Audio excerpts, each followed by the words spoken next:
Hi, everyone. I'm Dr. Marie Murphy, and I'm a non-judgmental infidelity coach. If you are engaging in anything you think counts as infidelity, I can help you deal with your feelings, clarify what you want, and make decisions about what you're going to do. No shame, no blame, no judgments.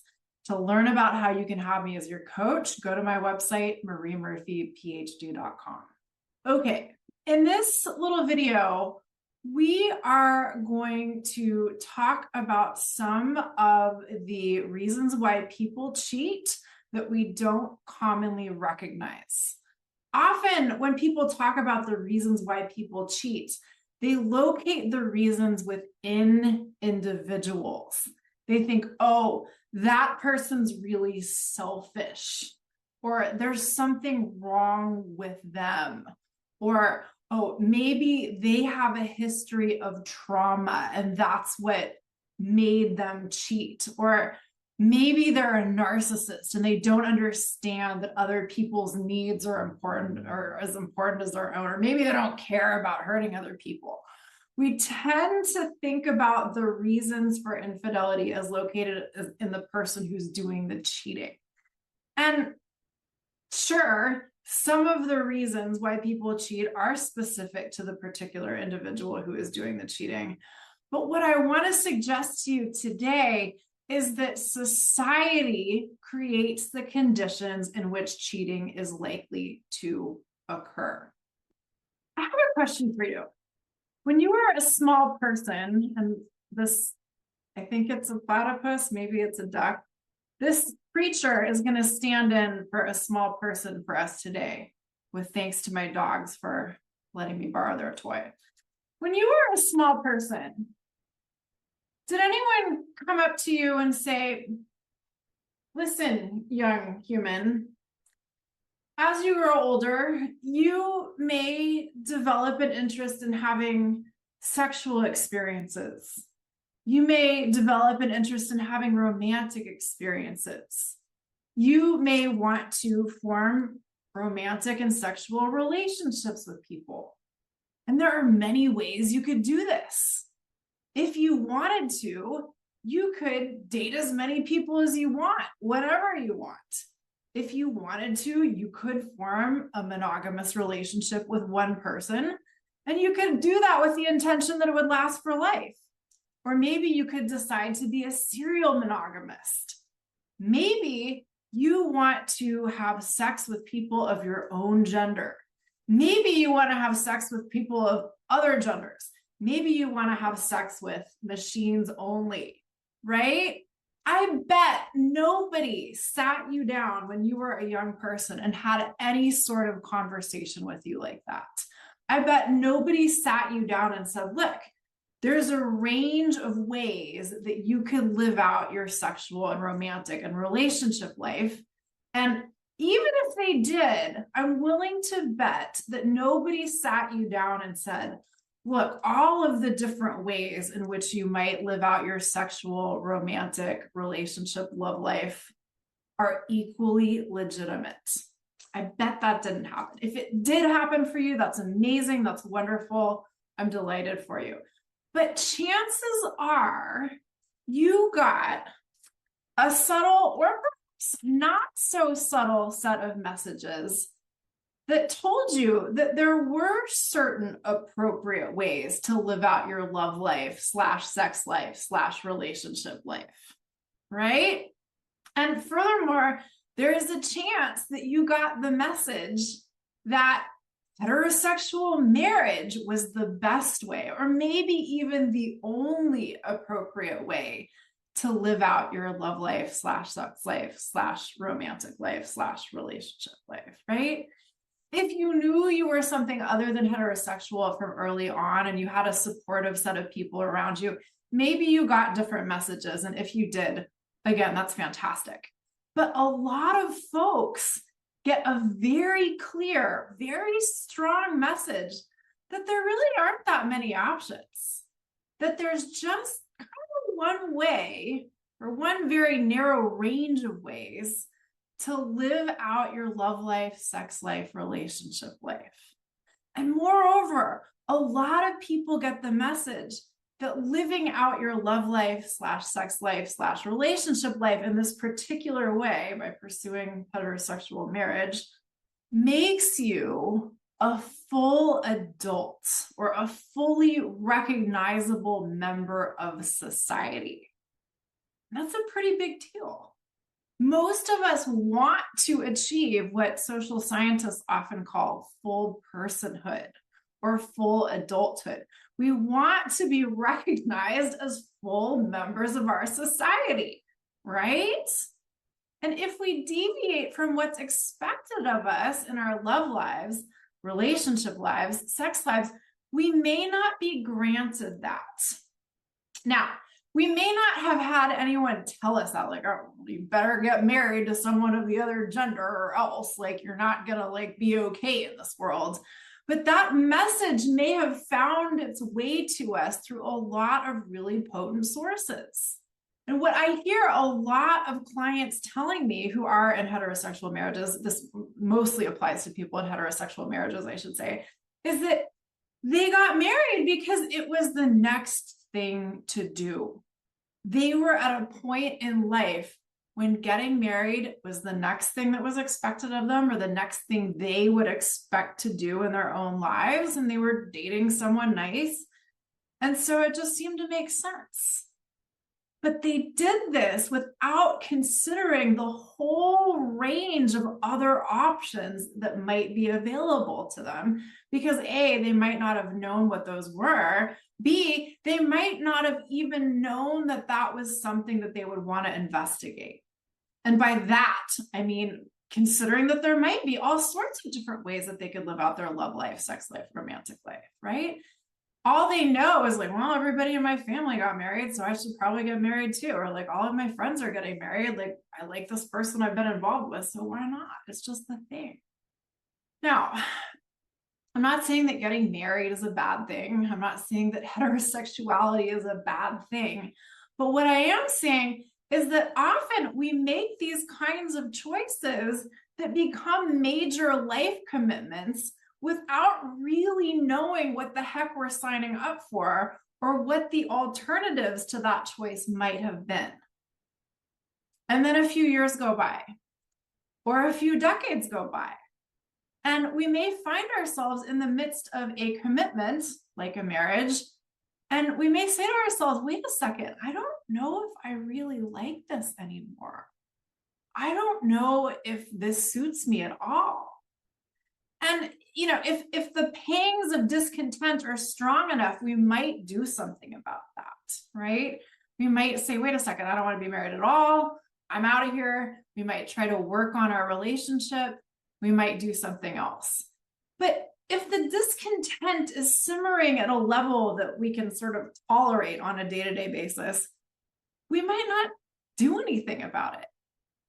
There are a lot of people out there, and you may be one of them, who don't know what the heck to do about their marriage if they're unhappy within it or mildly to severely dissatisfied within it. I know there's a whole relationship help industrial complex dedicated to trying to help people with such things, but you may or may not have found that sort of guidance helpful, right? So you may be stuck in this situation, and you may have felt stuck in this situation, and you're just kind of like getting the business of life done, because for a lot of us, there's a whole lot of life business that just needs to get done every day without thinking that you have any options. And then all of a sudden you meet someone wonderful, and the whole universe opens itself up to you. And you're like, wait a minute, I didn't know this kind of an experience was possible for me. I didn't know that I was capable of experiencing love in this way, or lust in this way, or emotional connection in this way, or sexual pleasure in this way, or intellectual companionship in this way, or all of the above and then some. And before we know it, we're officially having an affair, engaging in infidelity, and we're like, holy shit, I have no idea what to do about this. Nobody told me back when I got married that this could happen. Nobody told me what I might do about it if it did happen. And we find ourselves in this weird no man's land, no person's land. And all of the like really bad advice about infidelity kind of comes in and fills the void or not. And that may not be very helpful. And so we may find ourselves in this crazy predicament. Now, we'll talk about the predicaments at another time. But my point here is that there are a lot of powerful social forces out there that create the conditions in which we may find ourselves cheating. That's not to say we don't have responsibility for our actions. We absolutely do. If we're cheating, and we need to deal with that somehow, some way, right?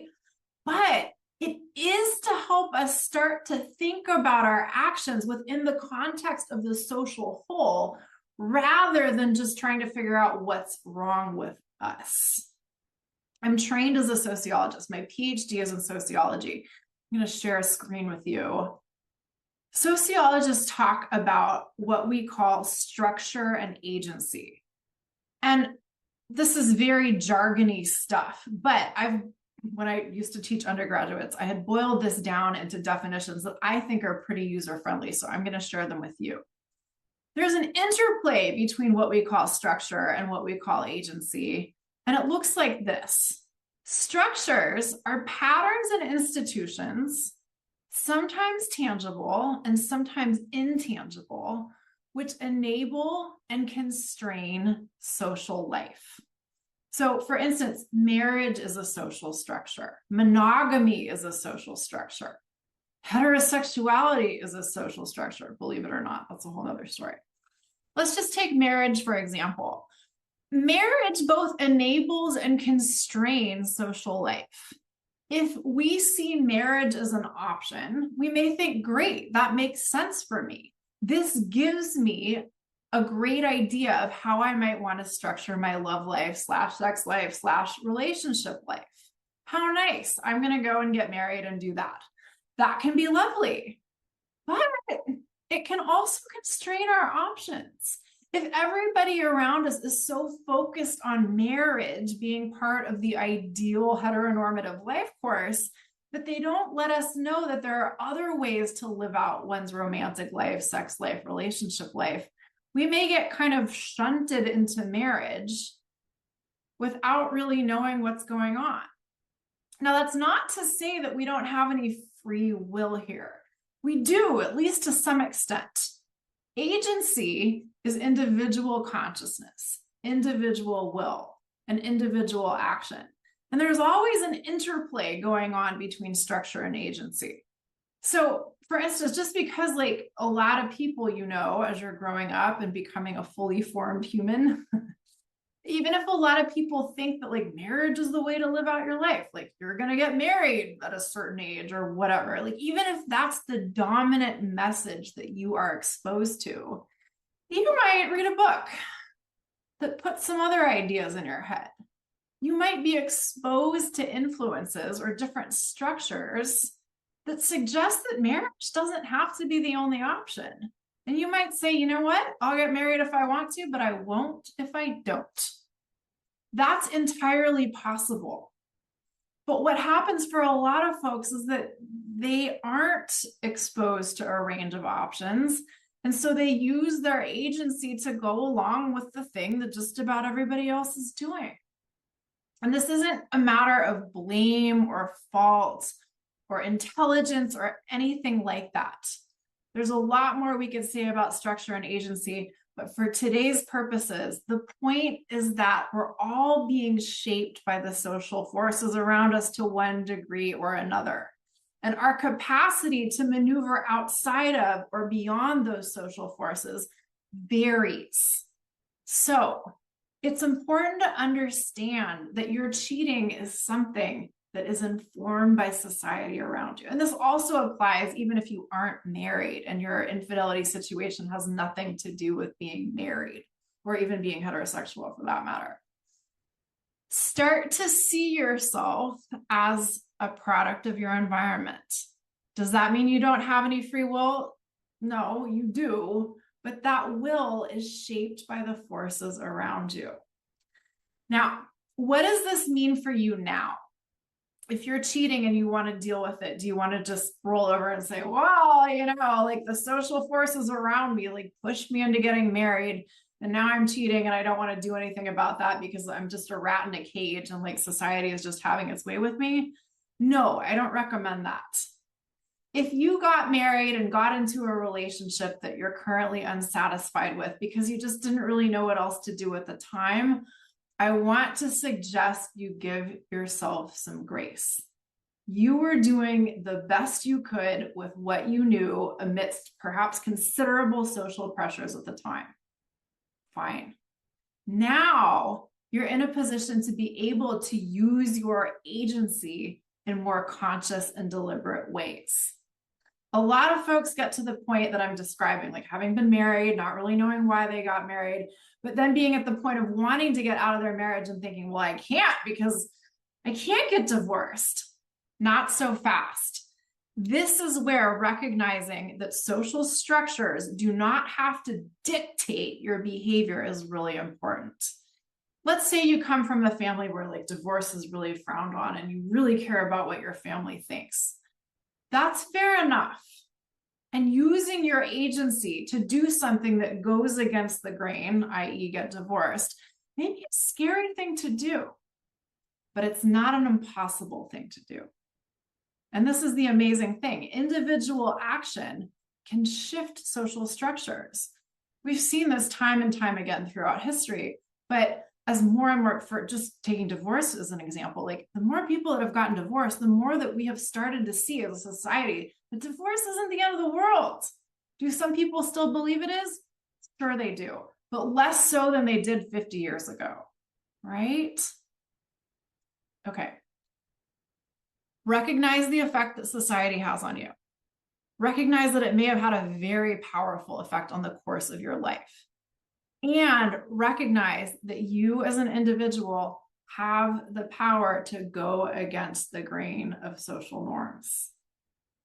As a coach, my job is to help you clarify what you want, even if what you want is scary, and to help you take action in the service of what you want, even if doing that means you're going to be doing things that other people around you don't like or don't approve of. This can be really scary stuff, but it's possible. So when you're ready to get started taking steps forward to resolve your infidelity situation in a way that you feel great about, let's get to work. There are 2 ways that you can have me as your coach. You can work with me through my online course. You're not the only one. Or we can work together one-on-one via Zoom. To get started with either of these options, go to my website, mariemurphyphd.com. I can't wait to meet you. For now, thank you so much for listening to this video. Until next time, bye for now.